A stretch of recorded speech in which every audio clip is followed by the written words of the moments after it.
Welcome to Just the Word, where we're reading through the Bible in 1 year. And I'm Net. Today's reading will come from Nehemiah, chapters 1, 2, 3, and 4.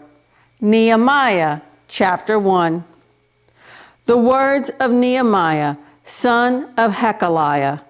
In the month of Kislev, in the 20th year, while I was in the citadel of Susa, Hanani, one of my brothers, came from Judah with some other men, and I questioned them about the Jewish remnant that survived the exile, and also about Jerusalem. They said to me, "Those who survived the exile and are back in the province are in great trouble and disgrace. The wall of Jerusalem is broken down, and its gates have been burned with fire." When I heard these things, I sat down and wept. For some days I mourned and fasted and prayed before the God of heaven. Then I said, "O Lord, God of heaven, the great and awesome God, who keeps his covenant of love with those who love him and obey his commands, let your ear be attentive and your eyes open to hear the prayer your servant is praying before you day and night for your servants, the people of Israel. I confess the sins we Israelites, including myself and my father's house, have committed against you. We have acted very wickedly toward you. We have not obeyed the commands, decrees, and laws you gave your servant Moses. Remember the instruction you gave your servant Moses, saying, 'If you are unfaithful, I will scatter you among the nations. But if you return to me and obey my commands, then even if your exiled people are at the farthest horizon, I will gather them from there and bring them to the place I have chosen as a dwelling for my name. They are your servants and your people, whom you redeemed by your great strength and your mighty hand. O Lord, let your ear be attentive to the prayer of this your servant, and to the prayer of your servants who delight in revering your name. Give your servant success today by granting him favor in the presence of this man." I was cupbearer to the king. Nehemiah chapter 2. In the month of Nisan, in the 20th year of King Artaxerxes, when wine was brought for him, I took the wine and gave it to the king. I had not been sad in his presence before. So the king asked me, "Why does your face look so sad when you are not ill? This can be nothing but sadness of heart." I was very much afraid, but I said to the king, "May the king live forever. Why should my face not look sad when the city where my fathers are buried lies in ruins and its gates have been destroyed by fire?" The king said to me, "What is it you want?" Then I prayed to the God of heaven, and I answered the king, "If it pleases the king, and if your servant has found favor in his sight, let him send me to the city in Judah where my fathers are buried, so that I can rebuild it." Then the king, with the queen sitting beside him, asked me, "How long will your journey take, and when will you get back?" It pleased the king to send me, so I set a time. I also said to him, "If it pleases the king, may I have letters to the governors of Trans-Euphrates, so that they will provide me safe conduct until I arrive in Judah. And may I have a letter to Asaph, keeper of the king's forest, so he will give me timber to make beams for the gates of the citadel by the temple, and for the city wall, and for the residence I will occupy." And because the gracious hand of my God was upon me, the king granted my request. So I went to the governors of Trans-Euphrates and gave them the king's letters. The king had also sent army officers and cavalry with me. When Sanballat the Horonite and Tobiah the Ammonite official heard about this, they were very much disturbed that someone had come to promote the welfare of the Israelites. I went to Jerusalem, and after staying there 3 days, I set out during the night with a few men. I had not told anyone what my God had put in my heart to do for Jerusalem. There were no mounts with me except the one I was riding on. By night, I went out through the valley gate toward the Jackal well and the Dung gate, examining the walls of Jerusalem, which had been broken down, and its gates, which had been destroyed by fire. Then I moved on toward the fountain gate and the king's pool, but there was not enough room for my mount to get through. So I went up the valley by night, examining the wall. Finally, I turned back and re-entered through the valley gate. The officials did not know where I had gone or what I was doing, because as yet I had said nothing to the Jews or the priests or nobles or officials or any others who would be doing the work. Then I said to them, "You see the trouble we are in. Jerusalem lies in ruins, and its gates have been burned with fire. Come, let us rebuild the wall of Jerusalem, and we will no longer be in disgrace." I also told them about the gracious hand of my God upon me and what the king had said to me. They replied, "Let us start rebuilding." So they began this good work. But when Sanballat the Horonite, Tobiah the Ammonite official, and Geshem the Arab heard about it, they mocked and ridiculed us. "What is this you are doing?" they asked. "Are you rebelling against the king?" I answered them by saying, "The God of heaven will give us success. We, his servants, will start rebuilding. But as for you, you have no share in Jerusalem or any claim or historic right to it." Nehemiah chapter 3.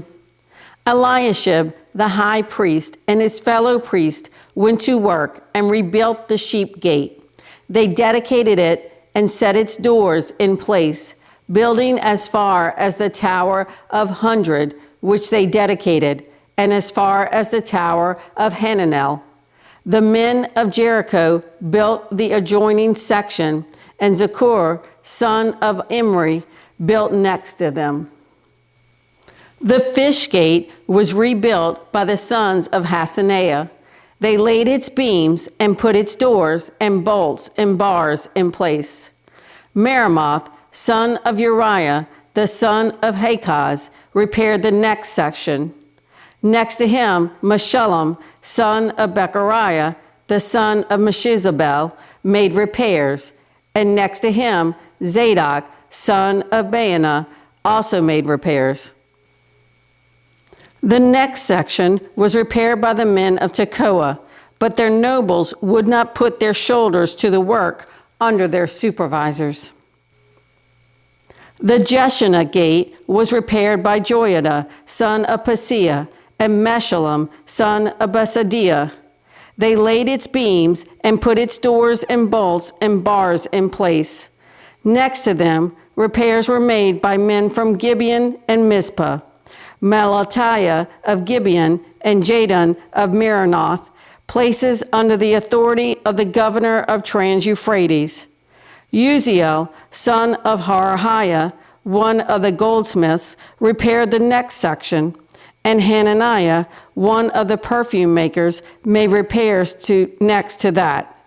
They restored Jerusalem as far as the broad wall. Rephaiah, son of Hur, ruler of a half-district of Jerusalem, repaired the next section. Adjoining this, Jedaiah, son of Haramoth, made repairs opposite his house, and Hattush, son of Hashabniah, made repairs next to him. Malchijah, son of Haram, and Hashab, son of Pahath Moab, repaired another section and the tower of the ovens. Shallum, son of Helohesh, ruler of a half district of Jerusalem, repaired the next section with the help of his daughters. The valley gate was repaired by Hanun and the residents of Zanoah. They rebuilt it and put its doors and bolts and bars in place. They also repaired 500 yards of the wall as far as the dung gate. The dung gate was repaired by Malchijah, son of Rechab, ruler of the district of Beth Hekkerim. He rebuilt it and put its doors and bolts and bars in place. The fountain gate was repaired by Shallun, son of Kol-Hozeh, ruler of the district of Mizpah. He rebuilt it, roofing it over and putting its doors and bolts and bars in place. He also repaired the wall of the pool of Siloam by the king's garden, as far as the steps going down from the city of David. Beyond him, Nehemiah, son of Azbuk, ruler of the half district of Beth-zur, made repairs up to a point opposite the tombs of David, as far as the artificial pool and the house of the heroes. Next to him, the repairs were made by the Levites under Rehum, son of Bani. Beside him, Hashabiah, ruler of half the district of Keilah, carried out repairs for his district. Next to him, the repairs were made by their countrymen under Binnui, son of Henadad, ruler of the other half district of Keilah.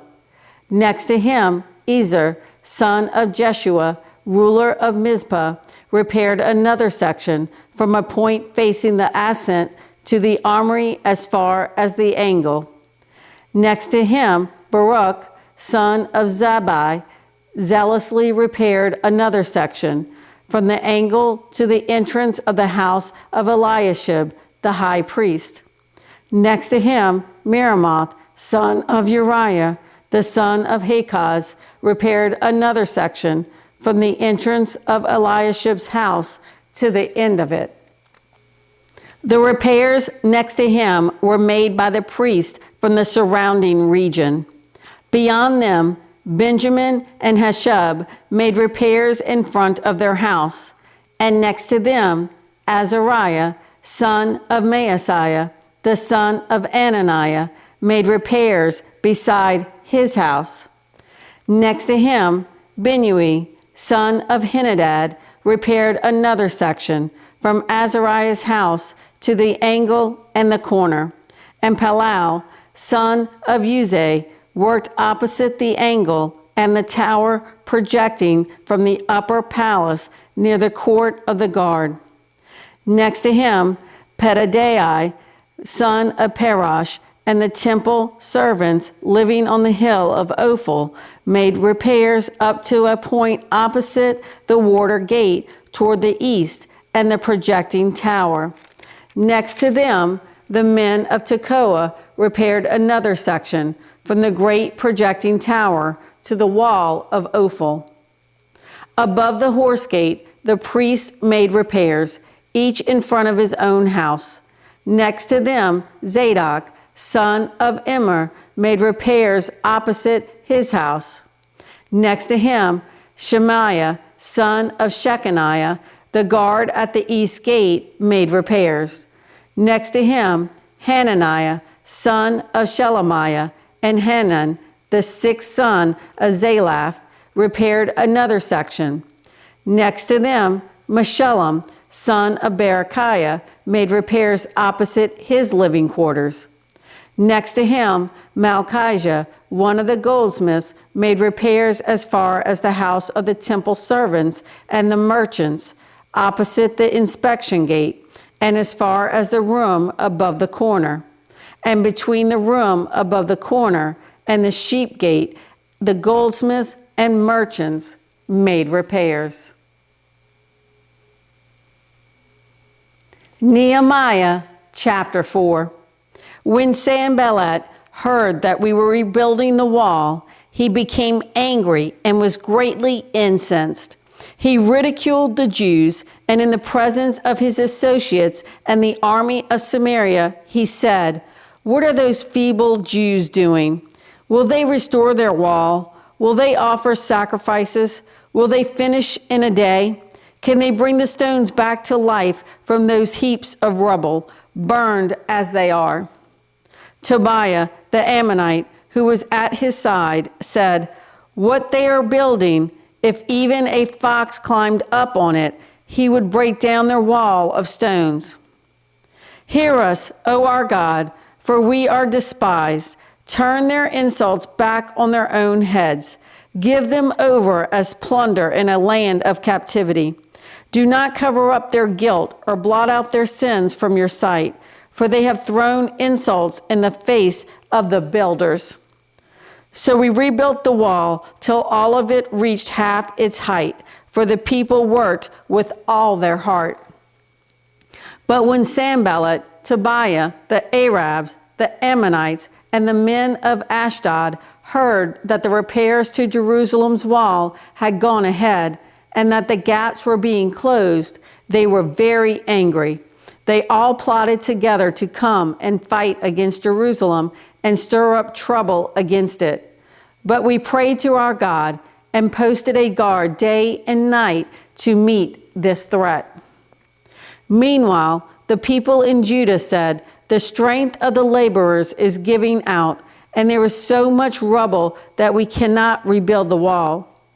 Also, our enemies said, "Before they know it or see us, we will be right there among them and will kill them and put an end to their work." Then the Jews who lived near them came and told us 10 times over, "Wherever you turn, they will attack us." Therefore, I stationed some of the people behind the lowest points of the wall at the exposed places, posting them by families with their swords, spears, and bows. After I looked things over, I stood up and said to the nobles, the officials, and the rest of the people, "Don't be afraid of them.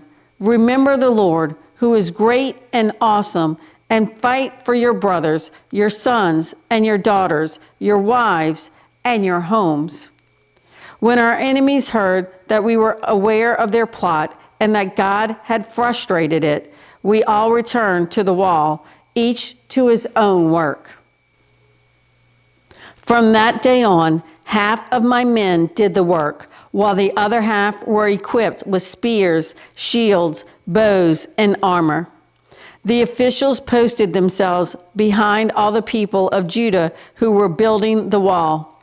Those who carried materials did their work with one hand and held a weapon in the other, and each of the builders wore his sword at his side as he worked. But the man who sounded the trumpet stayed with me. Then I said to the nobles, the officials, and the rest of the people, "The work is extensive and spread out, and we are widely separated from each other along the wall. Wherever you hear the sound of the trumpet, join us there. Our God will fight for us." So we continued the work with half the men holding spears from the first light of dawn till the stars came out. At that time, I also said to the people, "Have every man and his helper stay inside Jerusalem at night, so they can serve us as guards by night and workmen by day. Neither I nor my brothers, nor my men, nor the guards with me took off our clothes. Each had his weapon, even when he went for water." Thanks for joining Just the Word. See you tomorrow.